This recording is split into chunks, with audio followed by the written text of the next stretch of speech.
everyone, thank you all for being here today. My name is Nicole and I'm a junior at Valdosta State University. And today I'm going to be giving you guys a speech on CTE and why the NFL needs to take precautions to ensure that CTE does not happen in future football players. Now I want to ask you all a question. Is CTE something that you have heard of before? No. Yes. Kind of. Okay. Well, CTE has become very prominent in the news and society. And this is probably because of just the growing social media that is happening in our society today. CTE is chronic traumatic encephalopathy, and it affects the frontal cortex of your brain, which has to do with decision-making, thought processes, and feelings. This is one of the most important portions of your brain because it controls what you think about and what you do every day. Now I'm going to talk to you guys about why the NFL needs to take precautions and why the NFL needs to make sure that this does not continue to happen in these football players and to ensure their quality of life after the game is over. Now, the most prominent football player that has had CTE in our society today is Aaron Hernandez. Aaron Hernandez was a football player for the New England Patriots, and he was a tight end. Aaron Hernandez was only 24 when he committed suicide in jail. Now, many believe that this was just because of his irrational behavior and that he was always like this. But further scientists have discovered that his brain was so damaged that he had the brain of almost an 80-year-old. This is something that is insane to think about because he was only 24 at the time of his death. Now, CTE is something that needs to be discussed because little kids are growing up in Pee Wee football and they are being taught to push harder, to hit harder, and to hit people in like certain points in their head and everything. And this is causing so many issues in our society. A scientist did a recent study that showed that in 111 brains of football players, 110 of them had positive CTE symptoms. Oh, that means 99% of these football players in their brains that were being dissected and analyzed, 99% of these players had CTE by the time of their death. Now, what the NFL can do to ensure that this does not continue to happen is to increase their precautions when it comes to play calling, when it comes to penalties, and when it also comes to the quality of their equipment.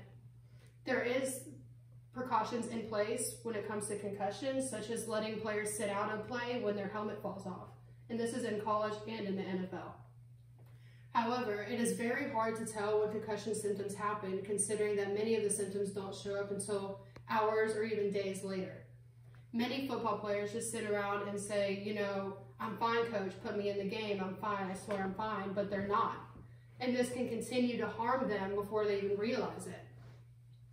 And what the problem is with CTE is that CTE is very hard to discover until years and years or even after their death, because you can't analyze and dissect a brain that is still in someone's body.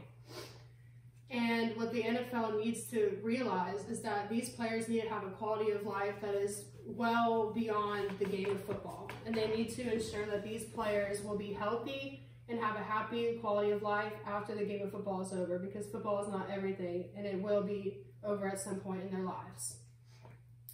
And scientists have been working hard on helmet control and making sure that these helmets are padded well and protect the right areas of the brain. But there's always more studies that can be done, and there's always more research that can be done to ensure that this does not continue to happen.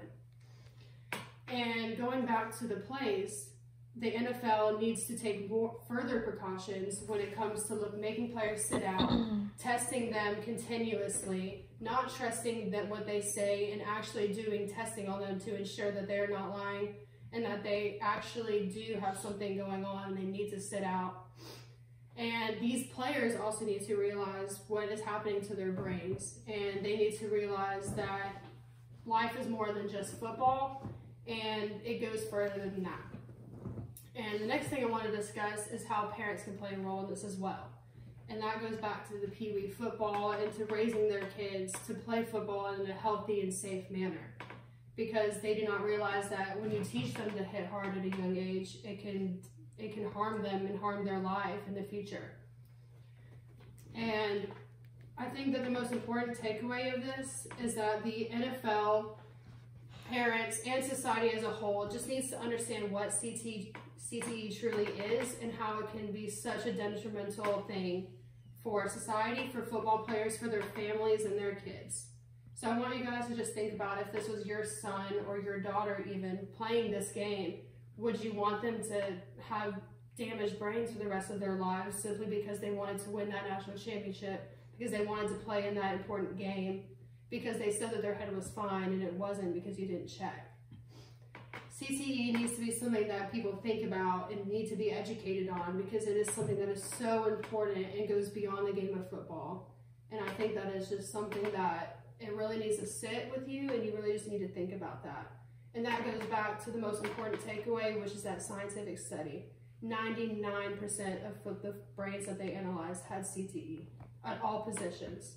Punters, kickers, quarterbacks, tight ends. Every single position, they all had CTE except one brain. Thank you.